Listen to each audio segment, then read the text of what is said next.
Bonjour chers étudiants, je vous présente l'exercice corrigé de révision pour la statistique descriptive. On est sur notre troisième série. Le premier exercice, on tire un sous-ensemble de 100 entreprises auprès d'un ensemble mère de 3000 entreprises commerciales marocaines pour étudier le chiffre d'affaires annuel. Donc il faut répondre aux questions suivantes. La première question elle concerne la population étudiée. Donc la population étudiée, c'est les entreprises commerciales marocaines. La taille de la population est de 3000 entreprises. La taille de l'échantillon, une partie dans la population, est égale à 100 entreprises. La variable étudiée, il s'agit du chiffre d'affaires annuel. Sa nature, elle est quantitative continue et sa représentation graphique la plus adaptée est d'histogramme. Deuxième question consiste à déterminer les coordonnées du point d'intersection des deux courbes suivantes. La courbe des fréquences cumulatives croissantes et la courbe des fréquences cumulatives décroissantes. Donc la réponse, le point d'intersection, c'est au niveau de l'axe des abscisses, x est égal à la médiane, alors que y est égal à 50% au niveau des axes des ordonnées plutôt. Deuxième exercice, on donne les deux distributions x et y avec les valeurs suivantes.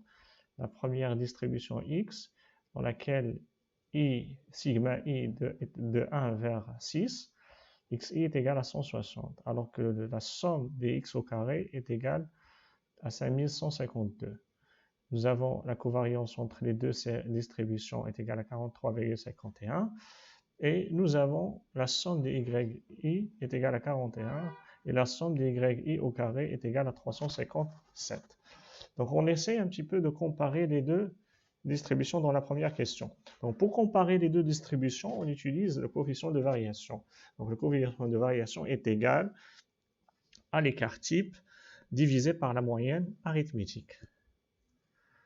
Pour la distribution x, nous avons la moyenne est égale à sigma xi sur 1, donc c'est une variable qui n'est pas pondérée, divisé par n, on va trouver qu'elle est égale à 26,27.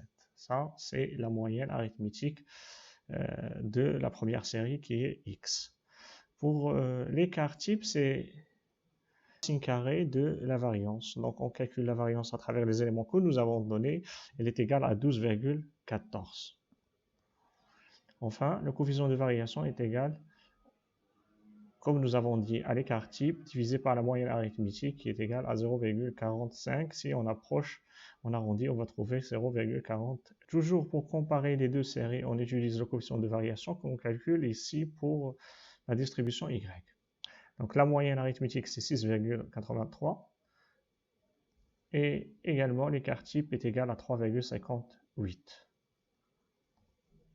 Le coefficient de variation dans ce cas-là est égal à 0,52.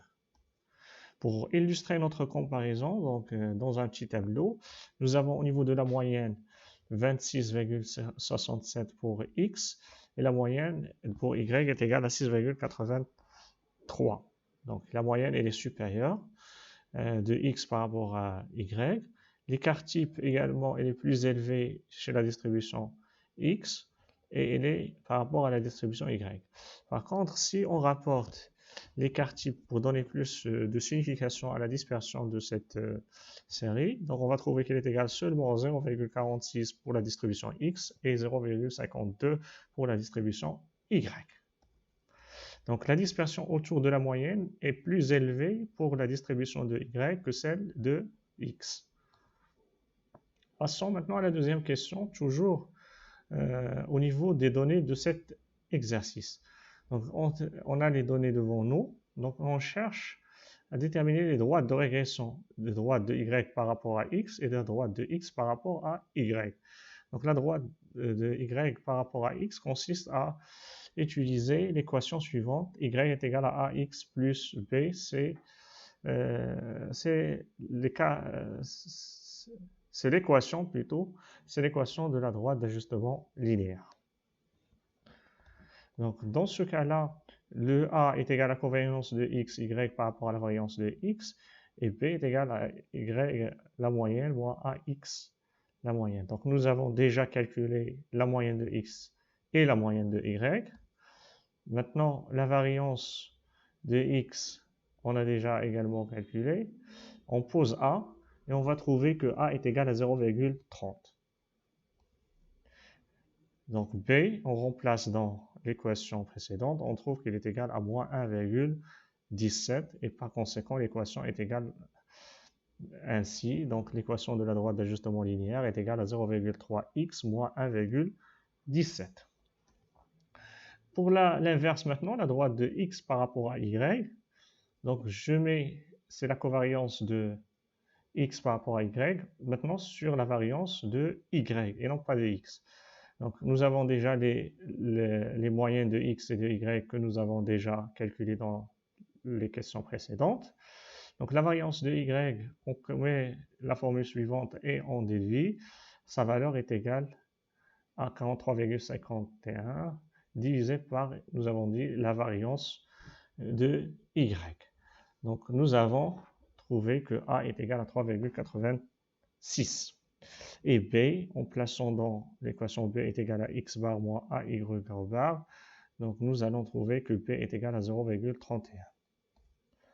X est égal dans ce cas-là à 3,426y plus 0,30. Donc l'exercice 3, nous avons la répartition des notes de statistique et de mathématiques pour 40 étudiants qui se présentent comme suit. Donc pour les colonnes, c'est les notes de mathématiques 0, 10, 10 et 20. Et NI point, c'est le total de l'ensemble des lignes qui sont relatives au niveau des notes de statistiques qui varient de 0 à 10 et de 10 à 20. Et le total, on le note N.J. Donc la première valeur que je vais calculer sur le tableau, c'est cette valeur. Donc dans cette valeur-là, est égale à combien? 20 moins 4, donc est égal à 16. On a les deux éléments, la somme de ces deux éléments est égale à 36. Donc 36, bien sûr, N de points, c'est 40 parce que nous avons au total 40 étudiants. Donc il me faut maintenant, pour avoir 40, il me faut la différence entre 40 et 36. Donc il faut qu'elle soit égale à 4. De ce fait, je peux calculer celle-là ou bien celle-là, donc comme vous voulez. Ici est égal à 0 et ça coordonne, donc 20 plus 0 est égal à 20, 20 plus 20 est égal à 40 et 4 plus 0 est égal à 4. Donc ça, c'était la première question de cet exercice. Donc parmi les étudiants qui ont une note de mathématiques entre 10 et 20, donc note de mathématiques entre 10 et 20, c'est l'intervalle pour les maths 10 et 20, voilà. Et quel est le pourcentage de ceux qui ont une note statistique entre 10 et 20, donc également qui ont validé les statistiques. Donc l'intersection, c'est à ce niveau-là, est égal à 0. Donc on va justifier de façon suivante. Donc nous avons les étudiants qui ont une note de mathématiques entre 10 et 20 est égale à 4, voilà, comme il est mentionné. Et par la suite, les étudiants qui ont une note de mathématiques entre 10 et 20 et en même temps ayant une note de statistique entre 10 et 20 est égale à 0. Donc n est égal à 0, donc quel que soit le pourcentage ou l'effectif, donc vous aurez égal à la valeur 0. Donc sinon, on rapporte par rapport au total. Donc le pourcentage, c'est 0 sur 4 est égal à 0%. Donc 0%, c'est le résultat. Donc, troisième question. D'après le tableau, on donne les valeurs suivantes. Sigma I 1 à 2 et sigma J de 1 à 2 également, NIJ X, XI YJ, donc est égal à cette somme, voilà, dans l'ensemble des éléments du tableau est égal à 2200, et X double barre, parce qu'on utilise deux variables ici, donc est égal à 10, et Y double barre, donc est égal à 6. Donc le sigma de cette somme est égal de xi au carré est égal à 5000 et sigma de yi2 au carré également est égal à 1800. Donc on demande le calcul du coefficient de corrélation associé à x et à y, donc on le note rxy. Donc le coefficient de corrélation est égal à la covariance de x et y divisé par l'écart type de x et l'écart type de y. Donc, calculons maintenant la covariance. Donc, la formule de la covariance, comme vous le constatez déjà, est égale à 1 sur n de points, les doubles sigma de ni, j et xi, yj, donc moins les moyennes, voilà, marginales des deux variables. Donc 1 sur 40 est égal à 2000 fois 2200 moins 10 fois 6. Donc d'après les données que nous avons ici sur la troisième question, et bien sûr des éléments que nous avons calculés au niveau de première question au niveau du tableau. Donc est égal à moins 5. Donc la covariance est égale à moins 5. Maintenant, l'écart type de x, on pose la formule suivante et par la suite, on trouve qu'il est égal à 5.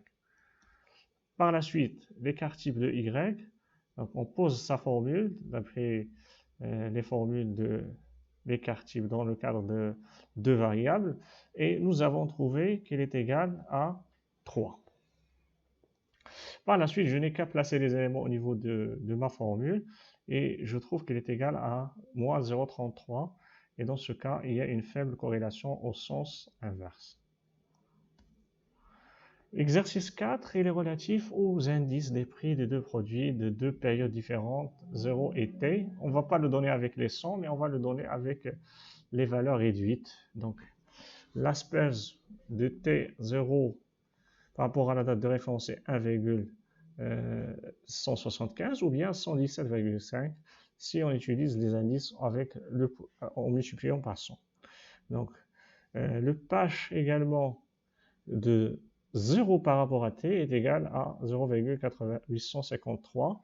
On nous demande de calculer Fisher de t par rapport à 0 et déduire Fisher de 0 par rapport à t.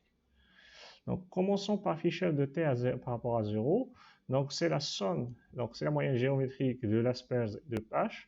Donc, autrement dit, c'est l'asperge fois pH, racine carrée.